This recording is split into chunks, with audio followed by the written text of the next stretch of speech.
Tayo ngayon ay magpapatuloy sa ating pag-aaral at sa hapon na ito, tayo ay magpapatuloy sa Mateo 24. Maaari ko po ba kayong anyayahan? Tumayo lahat. Mateo 24, talata 36 hanggang 44. Bumabasa po ako sa versyon ng Magandang Balita. Kung ano man ang versyon ninyo, maaari po kayong sumunod sa ating screen sa likuran. Matthew 24, verse 36 to 44. Ngunit walang nakakaalam ng araw at oras ng pagsapit niyon, kahit ang mga anghel sa langit o maging ang anak man. Ang Ama lamang ang nakakaalam nito. Ang pagdating ng anak ng tao ay tulad sa pagdating ng baha noong panahon ni Noe. Nang mga araw na iyon, bago bumaha, ang mga tao'y nagsisikain, nagiinuman at nagsisipag-asawa hanggang sa pumasok si Noe sa barko. Hindi nila namamalayan ang nangyayari hanggang sa dumating ang baha at tinangay silang lahat. Gayon din ang mangyayari sa pagdating ng anak ng tao. Sa panahong iyon, may dalawang lalaking nagtatrabaho sa bukid. Kukunin ang isa at iiwan ang ikalawa. May dalawang babaeng nagtatrabaho sa gilingan. Kukunin ang isa at iiwan ang ikalawa.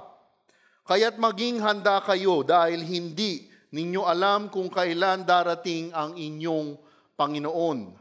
Tandaan ninyo ito, kung alam ng may-ari ng bahay kung anong oras sa gabi darating ang magnanakaw, siya'y maghahanda at hindi niya pababayaang pasukin ang kanyang bahay. Kaya't lagi kayong maging handa, sapagkat darating ang anak ng tao sa oras na hindi ninyo nalalaman. Tayo po ay magdasal. Diyos amang makapangyarihan, pinupuri ka namin dahil tunay kayo po ay tapat. Kayo po ay mahabagin at Panginoon, kayo ay mapagpala sa amin.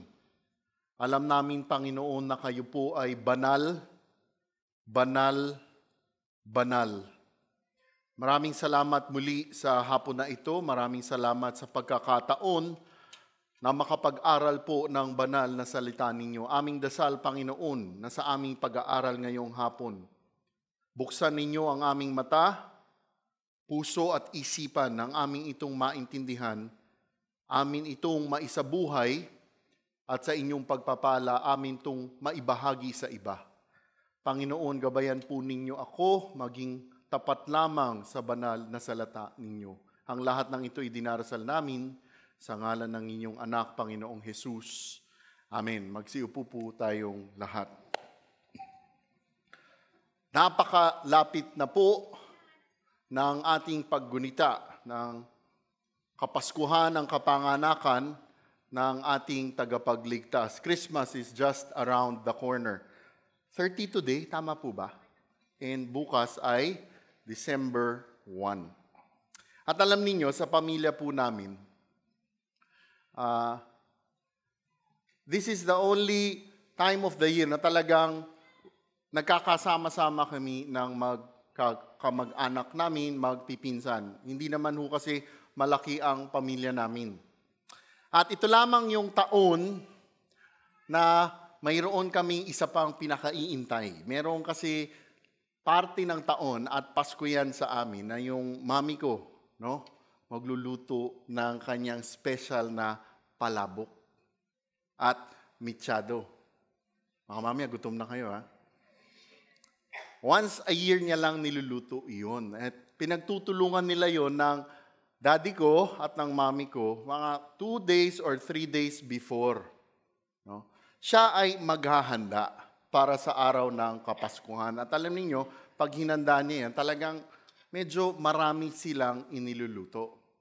At palagi tatanungin ko, Mama, bakit ang dami mong niluluto? Bakit ang dami mong hinahanda? At sasabihin na lang sa akin ng mama ko, kasi anak, hindi natin alam kung sino ang darating. Hindi natin alam kung ilan ang darating. Kaya nga palagi, tuwing araw ng Pasko, nagkakatotoo nga. Yung mga dati mong mga kamag-anak na hindi mo nakikita na ng ilang taon, makikita mo na lang mamaya, tatawag, doorbell, nandiyan na sila. At by God's grace, sa pagpapala ng Panginoong Diyos, pag natapos na yung araw, marami pang take out, no? Para sa akin. Okay, tayo po ay magbalik tanaw. Tayo po ay magbalik tanaw. Bakit ko sinabi ang pagsasalarawan na iyon?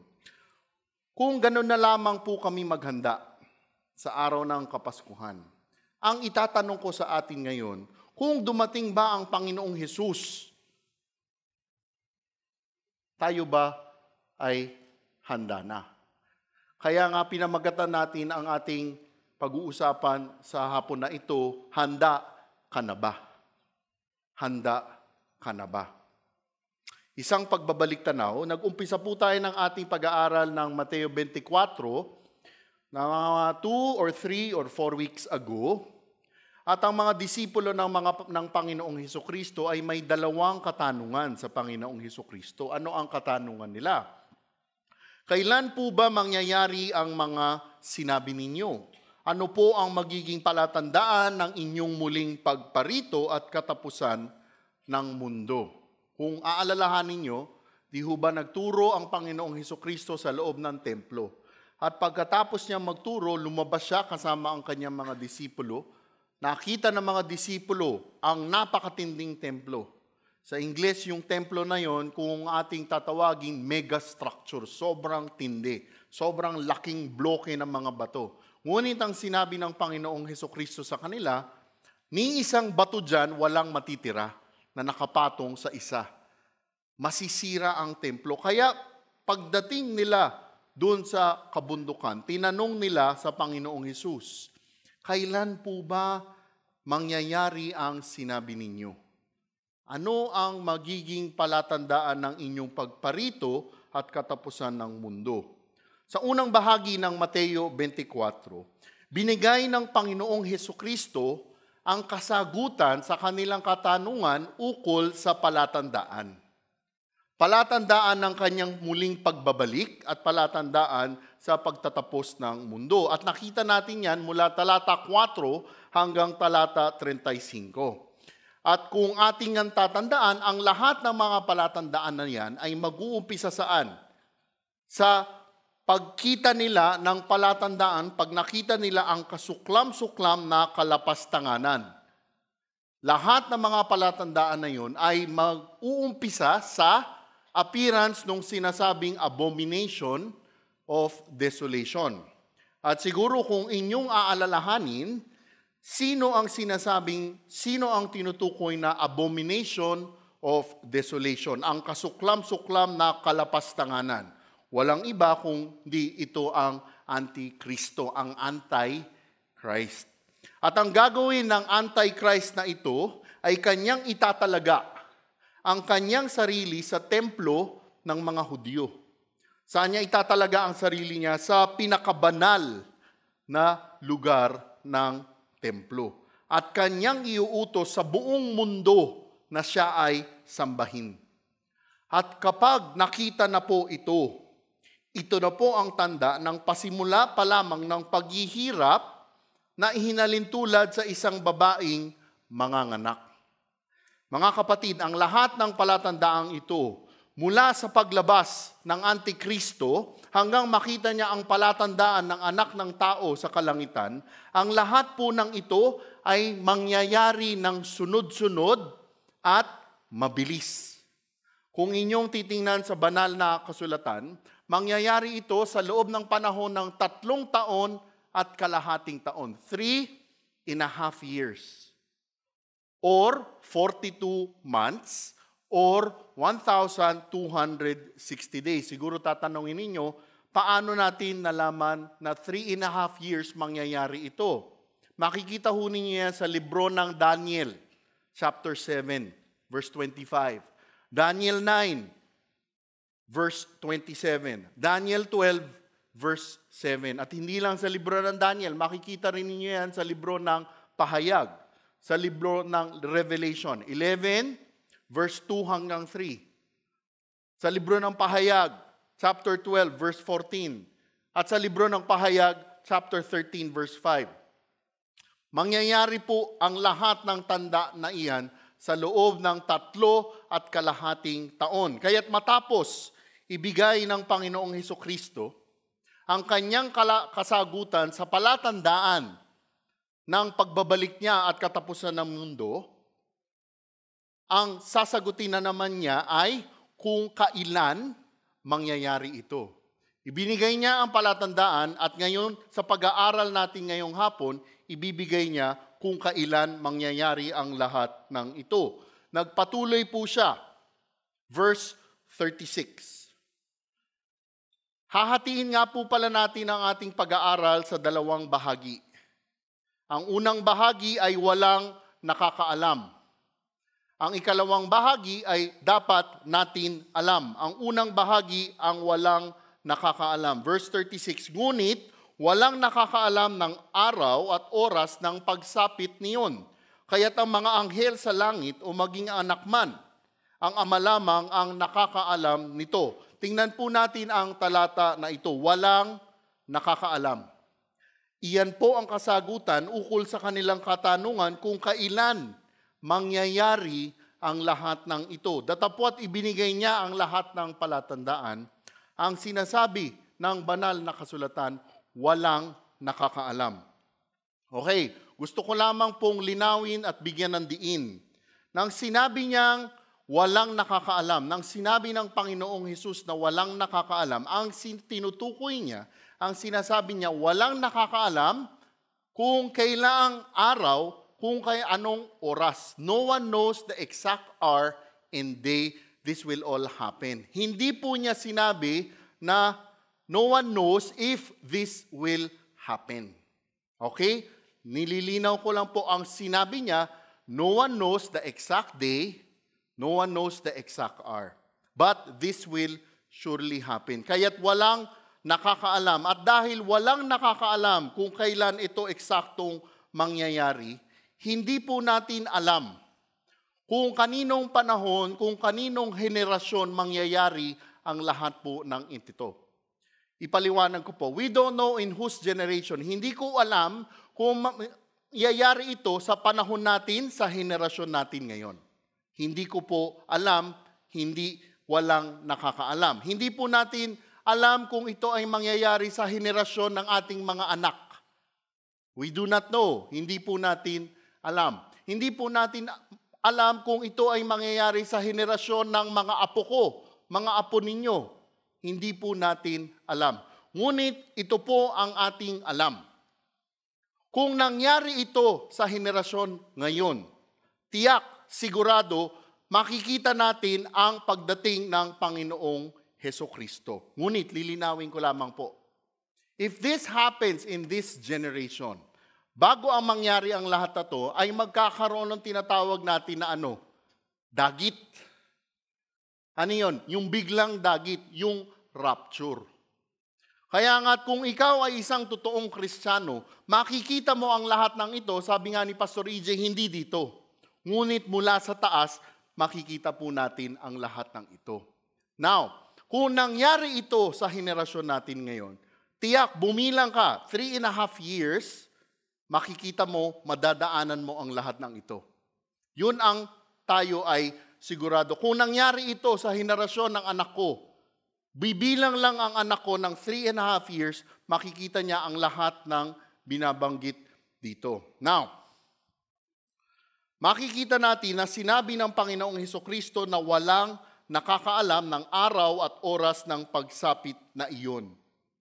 Ang marahil na sunod na tatanungin nila, at siguro tatanungin dapat natin, kung walang nakakaalam, sino kaya ang may alam? Ngunit walang nakakaaram ng araw at oras ng pagsapit niyon, kahit ang mga anghel sa langit. Tingnan po natin ito. Mga kapatid, ang mga anghel, kung tawagin sa Ingles, mga celestial beings in heaven, ay palaging nasa presensya ng Panginoong Diyos. They are always in God's presence. Makikita nga natin sa Isaías, Kabanata 6, yung mga tinatawag na seraphim. Sila ay lumilipad malapit sa Panginoong Diyos. Bakit sila nandoon? Sila ay nag-aantay sa mga utos ng mga Panginoong Diyos. Kaya't makikita natin ang mga anghel na to, datapwat malapit sa Panginoong Diyos, maging sila hindi nila alam. Ano pa ho? Ngunit walang nakakaalam ng araw at oras ng pagsapit niyon, kahit ang mga anghel sa langit o maging ang anak man. Marami ang magsasabi at magtatanong kung bakit ganito ang sinasabi dito.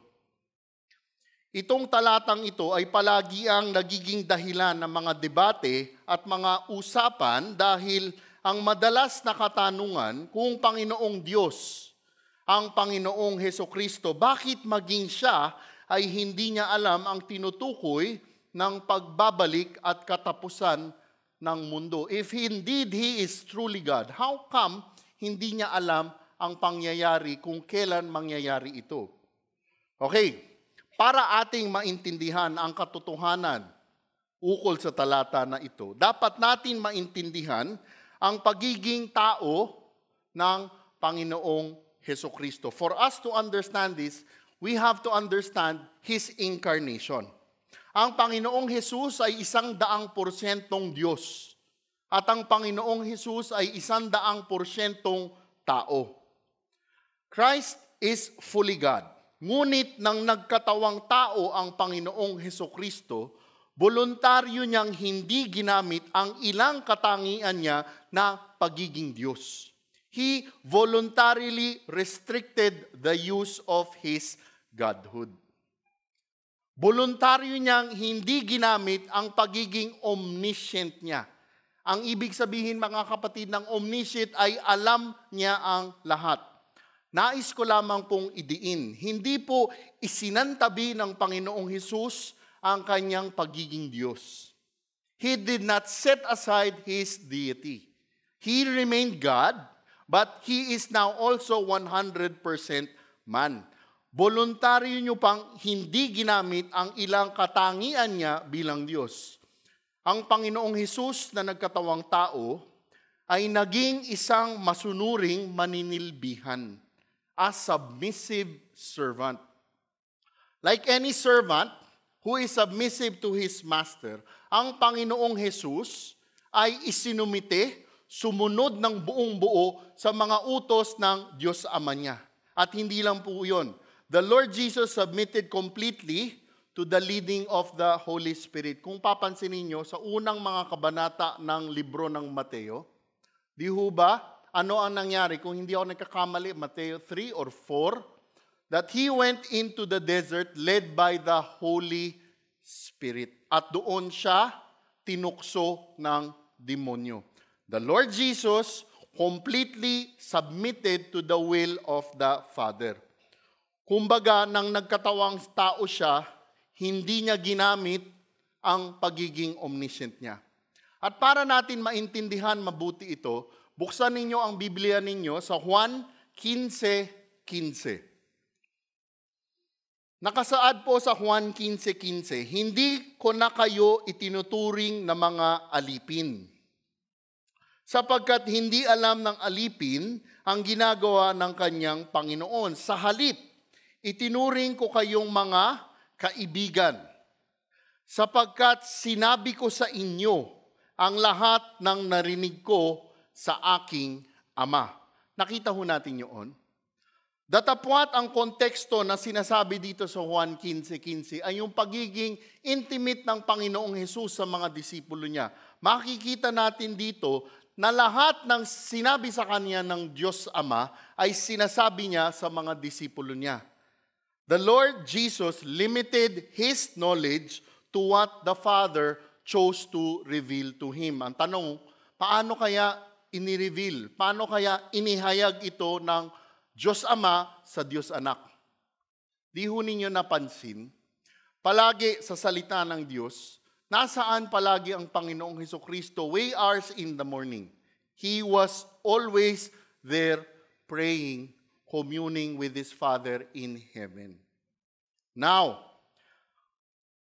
sinasabi ngang walang nakakaalam maging ang anak. Ang tanong, sino ang nakakaalam? Ang Ama lamang ang nakakaalam nito. Sunod na tanong, bakit kaya hindi ipinaalam ng Diyos Ama ang pagbabalik ng Diyos Anak ang katapusan ng mundo? Bakit po kaya? Okay, ito po ay isang personal na pananaw. Hindi po ito biblically inspired. But may I share it with you? At nakita ko rin ito sa ilang komentaryo. Kung tayong makasalanang tao ay alam kung kailan eksakto babalik ang Panginoong Hesukristo. Alam niyo, kunwari na siya ay babalik sa January 25, 2017. Alam niyo, at 8 p.m. in the evening, ano kaya ang gagawin nating makasalanang tao? Isipin nyo na lang. Ibibigay ko sa inyo ang pananaw ko. Ganito tayong makasalanang tao at kasama tayong mga Kristiyano. Sa kasamaan natin, ang gagawin natin, sasagarin natin yung kasamaan natin. We will push everything to the limit. Sasagarin natin, total pa naman, January 17. Tsaka ako na itatanggapin si Kristo bilang tagapagligtas sa January 20 na lang o 19. Ganon tayong tao. Ano pa ho? Tayong mga tao, mahilig magsabing bukas na lang, matagal pa. Diba? Kaya yung anak ko palagi, pag may assignment ng Biyernes, anak, gawin mo na yan. Sasabihin, ba't daddy? Sa Monday, Tuesday pa yan. Sasabihin na kagad ng misis ko, Nico, dapat tapusin mo ng maaga yan. Kasi po tayong tao, kung alam natin eksaktong oras ng pagbalik ng Panginoong Hesukristo, ay sasagarin natin. We will push everything to the limits. Ganito, isa pa. Kung alam ninyo kung kailan tayo mamamatay at papanaw sa mundo na ito, ano kaya ang gagawin nating makasalanang tao? Di ho ba? Kaya nga, pinili ng Diyos Ama na hindi ipaalam sa atin kung kailan mismo ang pagbabalik niya. At dahil po dyan, ito po ang unang prinsipyo. Ang pagbabalik ng Panginoong Hesukristo ay isang pangako. Kung kailan magaganap ay isang matinding sikreto. Uulitin ko ho. Ang pagbabalik ng Panginoong Hesukristo ay isang pangako. Kung kailan magaganap ay isang matinding sikreto. Maari ko po ba kayong tanungin, matapos nating matutunan ang mga palatandaan ng katapusan ng mundong ating tinitirhan, matapos nating matutunan ang mga katotohanan at palatandaan ukol sa pagbabalik ng Panginoong Hesukristo dito sa ating mundo, ano kaya ang magiging epekto nito sa mga desisyon mo, sa mga pinakahahalagahan mo? Uulitin ko ho. Matapos nating matandaan, matutunan ang lahat ng katotohanan. Di ho ba? Nung pinag-aaralan ko nga yung buong Matthew 24, wow, grabe talaga. Grabe. Lalo na yung itinuro ni Pastor EJ ni Pastor George yung mga sumunod na linggo, na kinikilabutan ako. No? Buti na lang talaga. Bago mangyari ang lahat na yon, ay mayroong biglang dagit. Matapos nating matutunan ang lahat ng iyon, ano ang naging epekto nito sa inyo? Sa mga desisyon nyo, sa mga prioridad ninyo? Nagbago ba? Kasi ho, bakit to? Tatanungin ko kayo. Ganito po ba tayo? Yung kamal tayo ng kamal, ng gusto nating mga gamit, ng kamal-kamal tayo ng kamal ng gusto nating pera. Alam ho ba ninyo, darating ang araw, mawawala lahat yun, masisira lahat yun. Tinanong ko nga doon sa isang kausap ko ng isang araw, kasi IT siya, computer, no? And ngayon uso yung, ewan ko kung alam ninyo yon, yung tinatawag na cloud service. Di ba? Cloud. No? Cloud yun kasi yung mga data natin wala dito sa Pilipinas, nasa ibang parte ng mundo. Sabi ko, paano kung nagkaroon ng matinding dilubyo? Paano yung account ko? Makukuha ko pa ba yun? Kung hindi masira yung cloud service na yun. At pag nasira yung burado lahat iyon. Dahil numero lamang iyon. At nung tinitingnan ko yung Mateo 24, bago mamalik ang Panginoong Hesukristo, nakita ba ninyo kung gaano katindi, kung gaano kadilim? Dahil masisira ang lahat. Kaya ngayon sign in heaven, makikita natin sobrang liwanag. Makikita natin ng sobrang liwanag ang Panginoong Hesus. Nung nakaraang bagyo lamang, di ba naalala nyo, ang daming posting nakabagsak. Sa amin, 1 linggo walang kuryente. No? Kung hindi lang dahil sa kuryente ng ibang lugar, hindi ako makakapagkarga ng cellphone. At pag dumaan ka sa highway, sa gabi, dilim. Dilim lahat. One day, that will all happen. At dahil alam mong mangyayari iyon, dahil sinabi ng Panginoong Hesukristo yun, ano ang epekto nito sa atin? Sa mga desisyon natin, sa mga prioridad natin. Kaya nga, ano ang maaaring maipagdasal natin? Nang sa gayon, kapag tayo ay humarap sa Panginoong Hesukristo, ay talagang handa po tayo. Pumunta po tayo sa ikalawang bahagi. Kanina walang nakakaalam. Itong susunod na bahagi dapat natin alam. Verse 37. Ang pagdating ng anak ng tao ay tulad sa pagdating ng baha noong panahon ni Noe. Ano ibig sabihin ng talata na ito? Sa pagpapala ng Panginoong Diyos, mismo ang Panginoong Hesukristo ang nagturo at nagpaliwanag sa atin ito. Verse 38, nang mga araw na iyon, bago bumaha, ang mga tao'y nagsisikain, nagiinuman, at nagsisipag-asawa hanggang sa pumasok si Noe sa barko. Tingnan po natin ito. Nang mga panahon na iyon, bago bumaha, just before the flood came during Noah's time, ano ang sinasabi na ginagawa ng tao? Sila ay nagsisikain, nagiinuman, nagsisipag-asawa. Okay, tingnan po natin ang konteksto na ito. Si Noe ay isang manggagawa ng paggawa ng barko. Siya ay inutusan ng makapangyarihang Diyos na gumawa ng isang barko, isang malaking arko. At nang ginagawa niya ang arko na ito, ang barko na ito, ang mga tao ay patuloy na nagsisikain at nagiinuman. Ano ibig sabihin nito? It would simply mean na patuloy lamang sila sa mga pang-araw-araw na ginagawa nila as individual. Parang walang nangyayari. At ano pa ho, hindi lang sila patuloy sa mga individual na mga buhay nila, makikita natin nagsisikain, nagiinuman at nagsisipag-asawa. Ano ho ibig sabihin noon nagsisipag-asawa? Hindi lang sila patuloy sa mga individual na mga buhay nila, patuloy rin sila sa mga family lives nila. Ito ho ang sinasabi dito. For they were marrying and giving in marriage. Normal lamang ang lahat ng ginagawa nila. Datapwat, nakikita nila si Noe na gumagawa ng napakalaking arko, napakalaking barko. Alam po ba ninyo na si Noe ay isang preacher? Preacher po siya. Okay, bakit ko nasabi yan? Tingnan niyo sa ikalawang Pedro, Kabanata 2, talata 5. Dahil sa kasalanan ng tao noong unang panahon, ginunaw ng Diyos ang daigdig sa pamamagitan ng baha. Wala siyang iniligtas maliban kay Noe na nangaral tungkol sa matuwid na pamumuhay at ang 7 niyang kasama. Sinasabi sa talata na ito, makikita natin na habang ginagawa ni Noe ang malaking barko, ay siya ay nangangaral tungkol sa matuwid na pamumuhay. Kaya nga, Noah was not just an art builder, he was also a preacher. Ganito siguro nangyayari ito nung panahon ni Noe.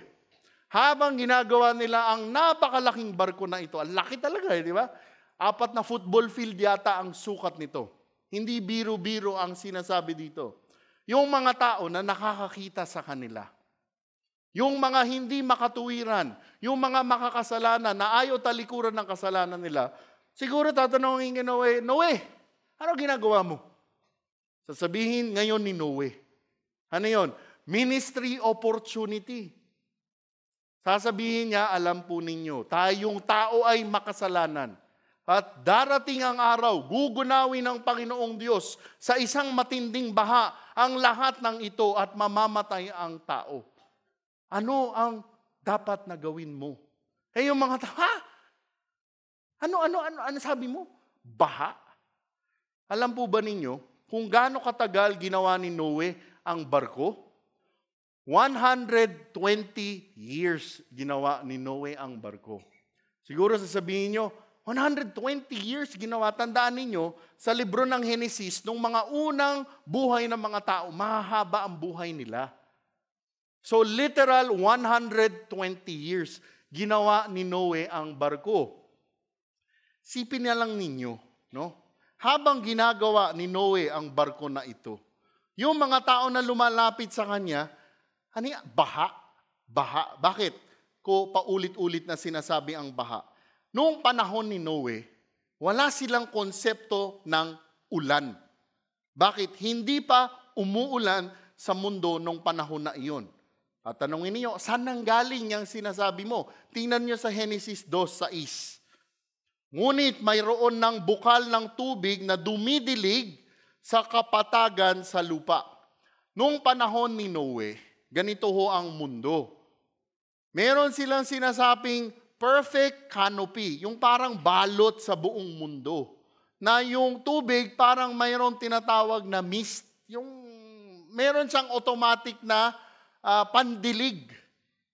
Kasi nanggaling pa ang mundo na yon sa klase na perpekto. Kaya hindi pa umuulan sa lupa nung mga panahon na iyon. Ngayon, kung hindi nila alam ano ang ulan, lalong-lalo na hindi nila alam kung ano ang baha.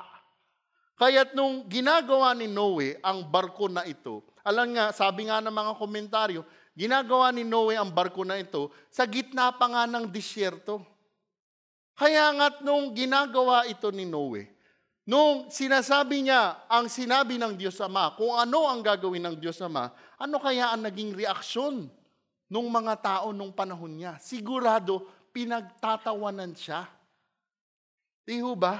Kasi gawa siya ng gawa ng barko, 120 years.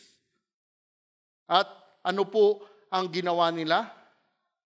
Nagsisikain, nag-iinuman, at nagsisipag-asawa. Hanggang kailan nila ginawa ito? Hanggang sa pumasok si Noe sa barko. Wala silang pakialam. They didn't care. Patuloy lang sila sa mga masasamang gawain at buhay nila. At ginawa nila ito hanggang pumasok si Noe sa barko. Hindi nila namamalayan ang nangyayari hanggang sa dumating ang baha at tinangay silang lahat. Katakataka po talaga kung atin itong papansinin. Dahil hindi po nila namalayan ang nangyayari. Datapwat nakikita nila ang napakalaking barko na ginagawa nila Noe.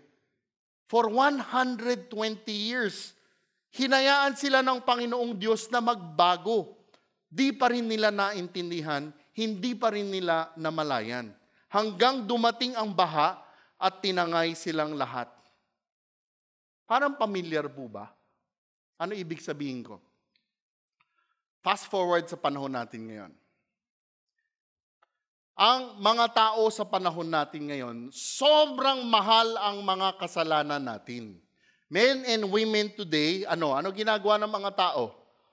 Sinisiraan, pinupulaan, pinagtatawanan ang katotohanan. Tama ho ba? Di ba?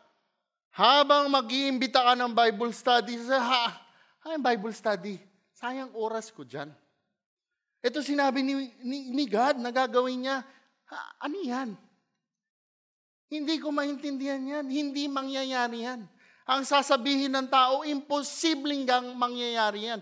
Dahil ang Panginoong Diyos is a God of love. Tama naman. Pero nakalimutan na nila na sinabi rin that God is also a God of wrath.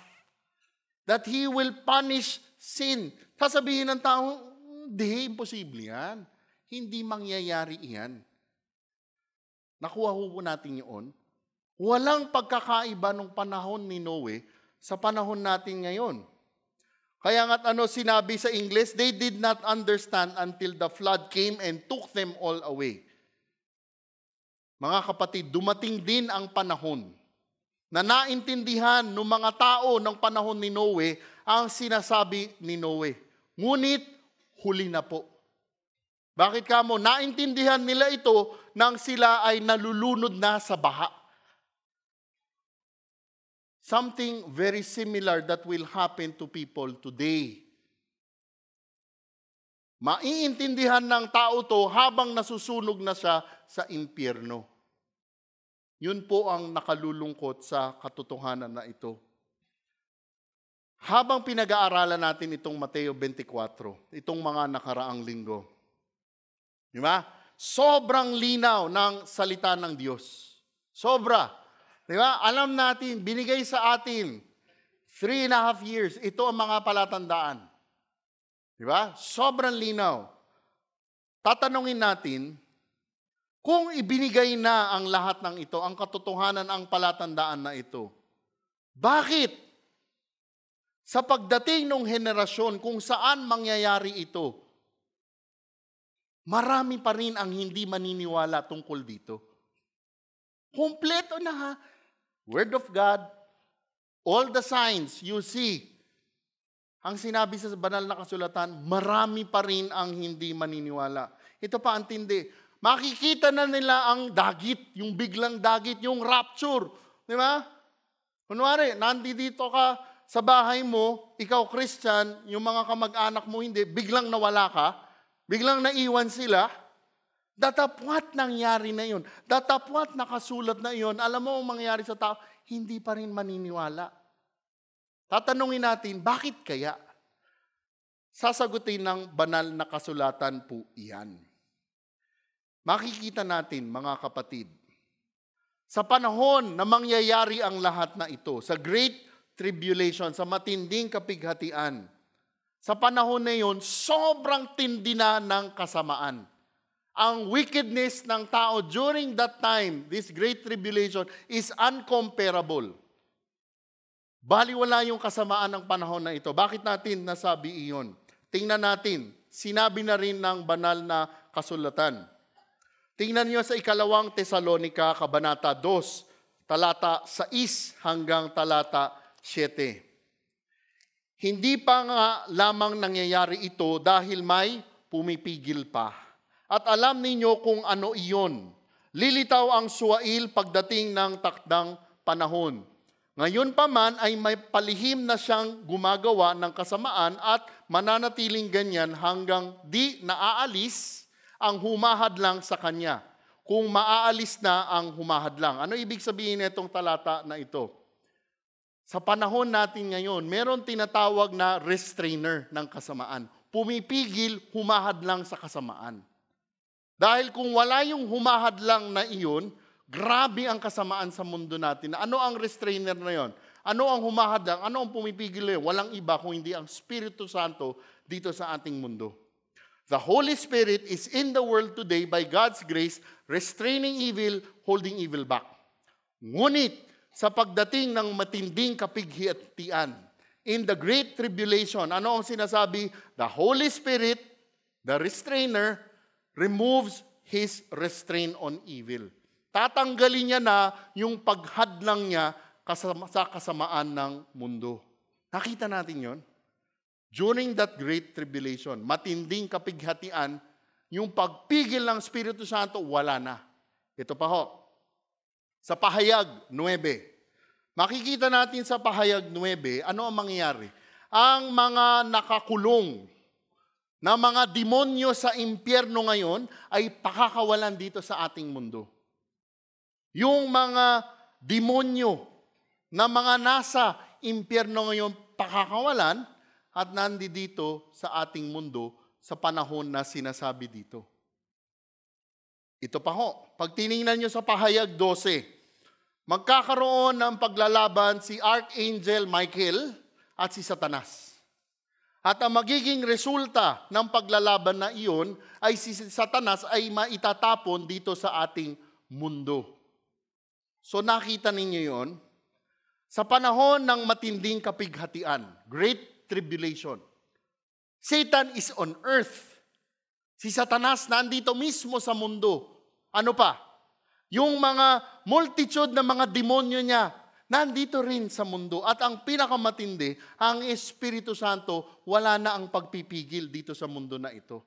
Pag dumating itong sinatawag na Great Tribulation. Kaya nga, isipin na lang ninyo mga kapatid, kung gaano katindi ang kasamaan dito sa mundo sa panahon na darating na iyon.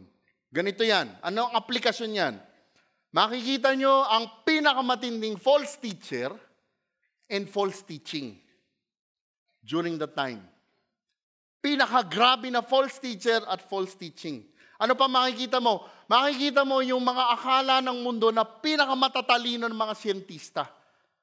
Kasi ang gagawin nito mga siyentista na ito, dahil sinasabi nilang matalino sila, marahil ipaliliwanag nila kung ano ang nangyari sa rapture. Susubukin nila ipaliwanag iyon. At ang mundo maniniwala sa mga matatalinong tao na iyon. Ano pa ho?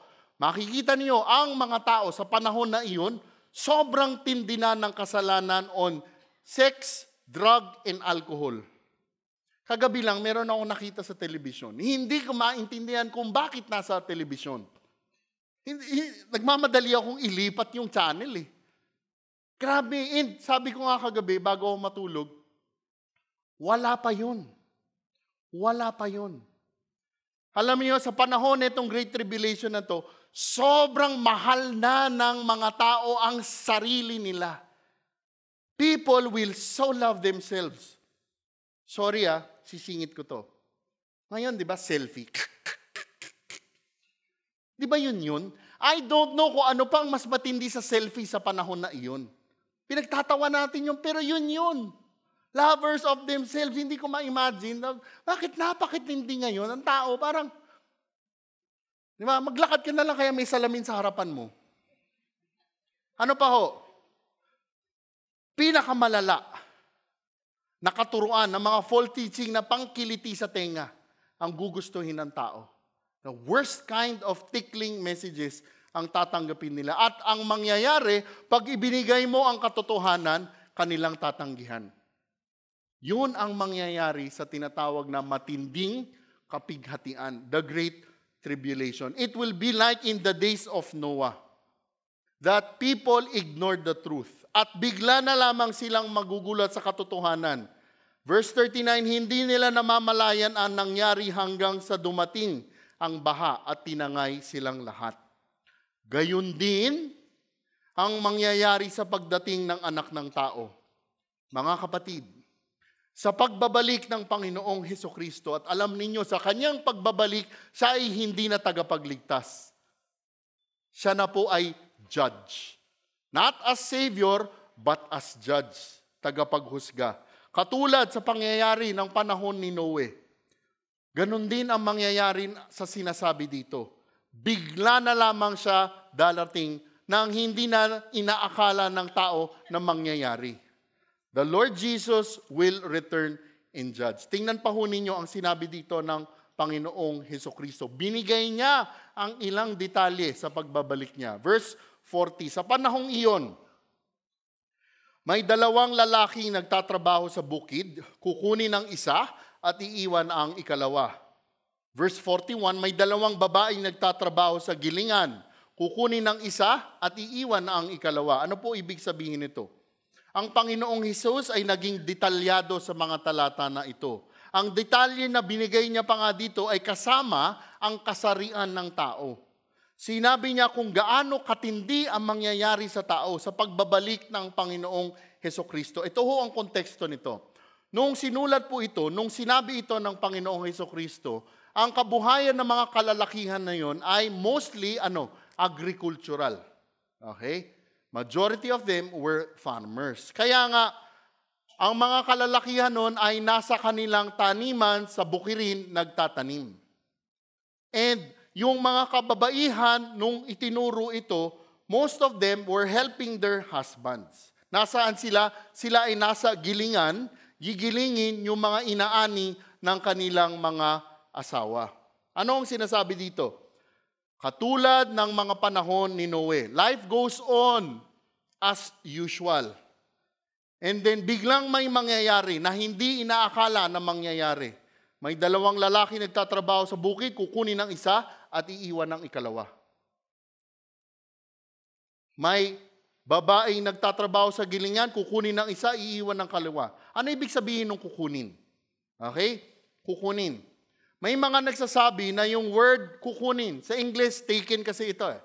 Taken ang ginamit dito. May magsasabi na ito daw yung rapture. Rapture, yung dagit, yung biglang dagit. They would say na rapture ito. Pero alam ho ninyo, hindi ho rapture ang pinag-uusapan dito. Yung salitang kukunin, taken, ang sinasabi dito ay ano? Judgment, paghuhusga. Bakit natin sinasabi na hindi ito rapture, ito ay judgment? Tingnan ho ninyo sa verse 39. Hindi nila namamalayan ang nangyayari hanggang sa dumating ang baha at tinangay silang lahat. Ang salitang kukunin dito ay nakabase sa pagsasalarawan sa nangyayari sa verse 39. Ito ho ang basihan nung sinasabi dito sa 41 at 41. Ang pagsasalarawan na nangyari sa verse 39. Dumating ang baha at tinangay silang lahat. Yun ho ang sinasabi nung kukunin ng isa, iiwanan ng isa. One man, another man, taken, judged. Yung detalye na ito, mapag-aaralan natin maybe 2 weeks from now sa Mateo 25. Ngayon, pag tiningnan natin mabuti ang mga susunod na talata na titingnan at sasabihin dito, no? Pakinggan natin mabuti ang katotohanan na itinuturo ng Panginoong Hesukristo. Verse 42, kaya't maging handa kayo dahil hindi ninyo alam kung kailan darating ang inyong Panginoon. Dahil sa biglang pangyayari, dahil sa tindi ng pangyayari, sinasabi ng Panginoong Hesus, kaya't ano? Maging handa kayo. Binigay na ng Panginoong Hesus ang lahat ng palatandaan. Ibinigay niya ang biglang pagdating ng Panginoong Hesus. At ibinigay niya ang magiging resulta sa pagbabalik ng Panginoong Hesus. Kaya't sinasabi niya, maging handa kayo dahil hindi ninyo alam kung kailan darating ang inyong Panginoon. At hindi nagtapos doon. Sobra sa pagpapala ng Panginoong Hesus. Sobrang tindi ng katotohanan dito, nagbigay pa siya ng isang paliwanag ukol sa katotohanan na ito. Verse 43, tandaan ninyo ito. Kung alam ng may-ari ng bahay, kung anong oras sa gabi darating ang magnanakaw, siya'y maghahanda at hindi niya pababayaang pasukin ang kanyang bahay. Sinabi kaagad sa una, tandaan ninyo ito. Sa English, but be sure of this. Ano ibig sabihin nito?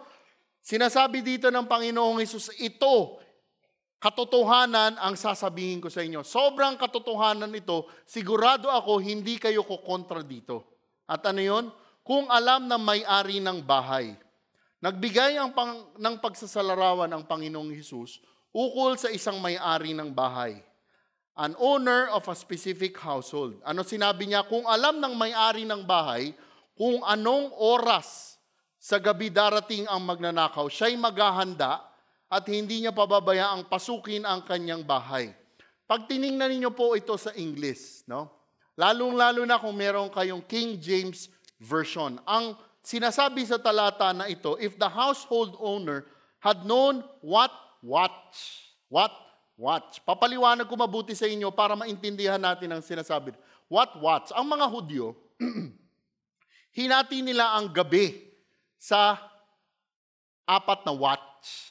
Hindi ko alam kung naalala niyo yung pag-aaral natin sa Mateo, no, di ba?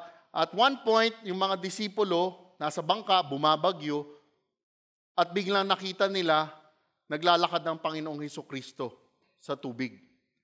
I'm not sure kung anong watch yun. I think it was the 4th watch. Ano yung watch na sinasabi? watch. 6 to 9 is the first watch. 9 to 12, the second watch. 12 to 3, third watch. 3 to 6, fourth watch. Okay? Hinati nila sa 3 oras. Bakit ko ipinaliliwanag ng mabuti ito? Ang sinasabi dito ng Panginoong Hesukristo sa talata na ito, kung alam ng may-ari ng bahay kung anong watch ng gabi darating ang magnanakaw, ay maghahanda siya. Siya ay magiging alerto. Ito ang aplikasyon sa atin. Kunwari, wag naman mangyari. Wag. May nagpadala sa iyo ng sulat, magnanakaw ako sa bahay mo. Magnanakaw ako. Darating ako sa third watch. Third watch. Ano yung third watch? 6 to 9, 9 to 12, 12 to 3. Darating ako sa 12 to 3. Maghahanda ka ba? Maghahanda.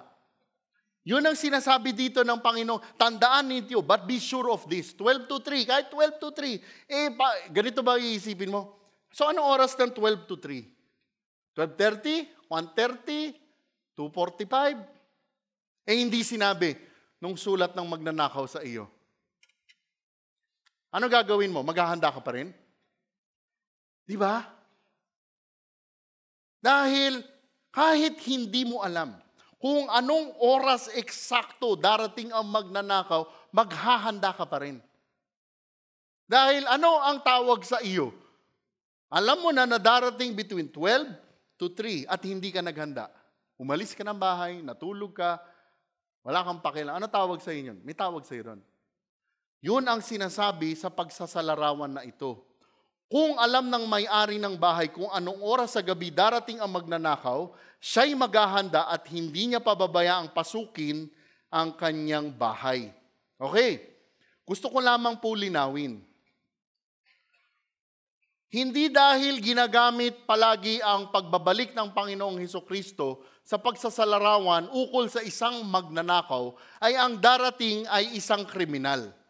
Ulitin ko kasi di ba pag nakita nyo sa salita ng Diyos sa 2 Pedro 3, sa pahayag 3:3, sa pahayag 16, sa Lucas 12, ang pagbabalik ng Panginoong Hesukristo ang palaging ginagamit na pagsasalarawan ay katulad ng pagdating ng isang magnanakaw. Okay? Yun ang illustration, yun ang pagsasalarawan. Hindi dahil na darating balang araw ay isang magnanakaw, Hindi ho. Ang itinuturo pong katotohanan dito ay ang pagbabalik ng Panginoong Hesukristo ay parang isang magnanakaw na bigla na hindi natin alam. Nakuha natin? Yun ang itinuturo dito. Ngunit, tingnan po din natin ito. Di ho ba pag dumating ang isang magnanakaw sa isang bahay, kukunin niya yung mga mahahalaga sa may-ari ng bahay na iyon. Tama po ba? Yung mahahalaga doon sa may-ari. Alam ho ba ninyo? Sa pagbabalik ng Panginoong Hesus at makikita niyang sa pagbabalik niya, hindi handa yung taong pupuntahan niya, anong gagawin niya? Tatanggalin niya lahat ang mahahalaga sa buhay ng tao na hindi handa sa pagbabalik ng Panginoong Hesukristo. Kaya nga dito sinasabi sa verse 44, kaya't lagi kayong maging handa, sapagkat darating ang anak ng tao sa oras na hindi ninyo nalalaman. Dahil po dyan, ito po ang ikalawang prinsipyo. Ang pagbabalik ng Panginoong Hesukristo ay sigurado. At may matinding kaparusahan na nakalaan sa taong hindi tumanggap ng kaligtasan. Ulitin ko po, ang pagbabalik ng Panginoong Hesukristo ay sigurado. At may matinding kaparusahan na nakalaan sa taong hindi tumanggap ng kaligtasan. Maari ko po ba tayong lahat tanungin? Matapos natin matutunan ang lahat ng katotohanan sa aral na ito at itong mga aral nating nakaraang linggo, ano na ang naging tugon mo? Ano na ang naging tugon mo? Ikaw ba ay katulad ng mga tao sa panahon ni Noe? Nadatapwat sila ay sinabihan na. Sinabihan ng tiyak na kapahamangan na nila ay hindi pa rin nila ito pinakinggan. Hindi nila ito pinaniwalaan. Di ba? Pag tiningnan natin itong aral na ito, kaya ramdam na ramdam ko ang aral na ito. Bakit kamo? Nung panahon ni Noe, ganun ang nangyari. Sa panahon natin ngayon, ganito rin ang nangyayari. Di ba? Sabihin mo, the Lord Jesus will return. Di ba? Paano siya umalis? Di ba lumipad pataas? Paano siya babalik? Kung paano siya umalis? Palipad pababa. Sabihin mo yon sa isang tao ngayon na hindi pa kilala ang Panginoong Hesukristo. Malaking posibilidad pagtatawanan po kayo. Just like in the days of Noah. Anong barko yan? Laki-laki naman yan. Sayang naman yung mga kahoy mo dyan. The same thing is happening today. Kaya nga, alam mo ninyo, itong mensahe na ito, lalo ngayon, para sa atin lahat dito. Ang pinakadelikado ho kasi dito, sa pangyayari na ito, nakaupo ka dyan. Ngunit, ang puso mo, wala rito. Baliwala ang lahat ng ito. Kaya nga, pagkatapos mong marinig, matutuna ang katotohanan na ito, ano na ang tugon mo? Ikaw ba ay katulad ng mga panahon ni Noe? Nung mga taong hindi makatuwiran, na ayaw nilang talikuran ang kanilang kasalanan? O ikaw ba ay katulad ni Noe, na niniwala at sumunod at ibinahagi sa iba ang sinabi sa kanya, ang babala sa iba? Kaya nga mga kapatid, ano ang maipagdarasal natin upang ang lahat ng katotohanan dito ay tiyak na maintindihan mo at siguradong masunod mo? Sa ating pagtatapos, sooner or later, tinanong ko kanina sa tatay, paano yung sooner or later sa Tagalog? Ano nga ho ba? Malapit man o matagal pa man? Yeah? Sooner or later. We will surely meet the Lord. Sooner or later. Ang mga aral na matututunan natin dito, una, siguradong babalik ang Panginoong Hesukristo. Ikalawa, may katapusan ang lahat. Ikatlo, sa katapusan, may paghuhusga sa atin lahat. Ito pa ho ang isang katotohanan na ating matututunan. Kasi siguro sasabihin natin, okay lang yan, tribulation pa naman yan, di ba? Matinding kapighatian. Kung makita ko ang Antikristo, ang Antichrist, meron pa ako 3.5 years. Tama? 3.5 years. So pwede pa akong tumanggap kay Jesus sa panahon na iyon. No? Mamimiloso po kasi siguro, wala pa, baka matagal pa yan kasi wala pa naman yung templo ng mga Hudyo. Kaya hindi pa mangyayari iyan. Kaya pwede pa ako sa mga kasalanan ko. Okay, pakinggan natin ito. Kahit na sinasabi mong malayo pa, kung malayo pa nga. Okay? Alam ninyo ang hindi natin alam na maaaring dumating na? Ano? Na mamatay ka. That is also unexpected. No one knows. Hindi natin alam kung kailan tayo mamamatay. No one knows. At ngayon, kung sasabihin natin na, oo nga no, oo nga no. Kaya nga ang tanong, handa ka na ba? Handa ka na ba? Ang tanong nga sa English is, are you ready? Ang tanong, ano yung ibig sabihin ng handa ka na ba? Are you ready? Ano ibig sabihin nun? When the Lord Jesus returns, ready ka na ba?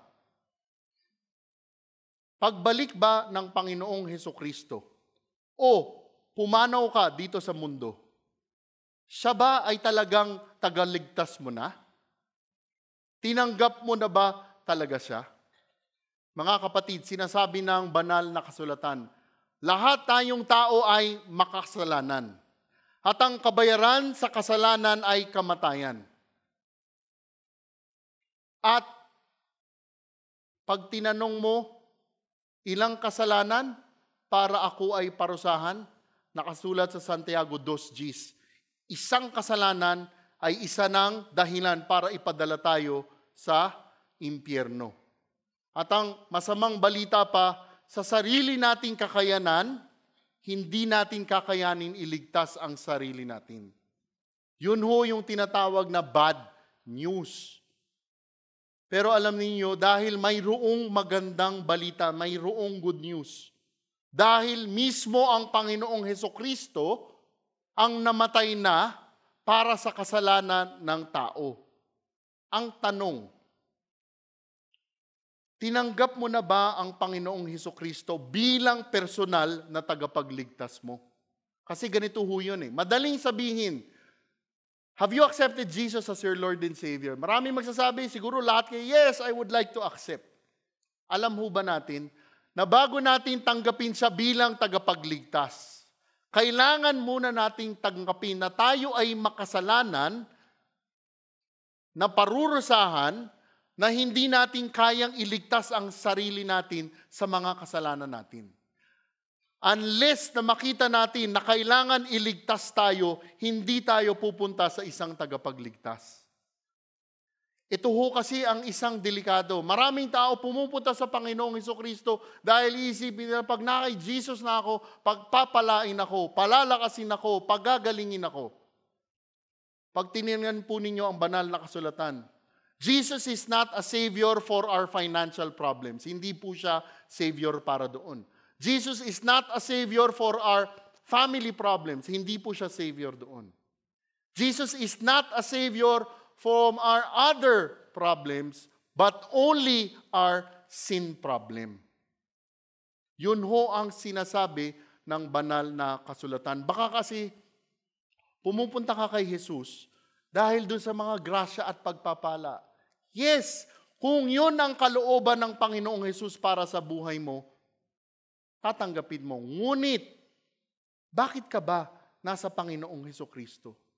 Dahil bang tunay na tinatanggap mo na hindi mo kayang iligtas ang sarili mo. Kaya't kailangan mo ang Panginoong Hesukristo bilang tagapagligtas mo. Kaya nga mga kapatid, ang tanong,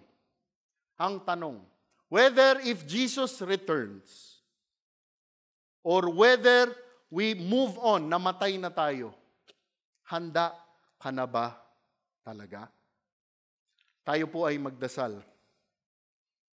Diyos amang makapangyarihan, pinupuri ka namin dahil tunay kayo po ay tapat. Kayo po ay mahabagin, kayo ay mapagpala sa amin. Panginoon, maraming salamat sa mga itinuturo mo. Maraming salamat, Panginoon, sa banal na kasulatan mo. Alam namin, Panginoon, na sa sarili naming kakayahan, hindi namin maiintindihan ito, hindi namin maisasabuhay ito, hindi namin maibabahagi ito kung hindi lamang sa tulong ninyo at ng Espiritu Santo. Aming dasal, Panginoon, na suriin namin ang mga puso namin. Suriin namin ang mga buhay namin.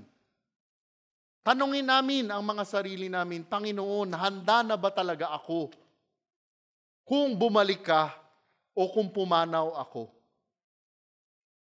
Panginoon, kung hindi pa malinaw ito sa mga tao na nandirito, aming dasal, Panginoon, buksan ang aming mga mata, buksan ang aming mga isipan at puso, na tunay naming makita ito, tunay naming maintindihan ito.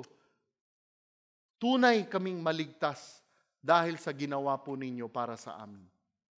Sa aming pag-uwi, Panginoon, naway mapapurihan namin kayo sa pang-araw-araw naming gawain. Pag-ingatan po ninyo kami, maging ang mga pamilya namin. At ang lahat ng ito itinataas namin sa ngalan ng inyong anak, Panginoong Jesus. Amen. Palakpakan po natin ang Panginoong Diyos.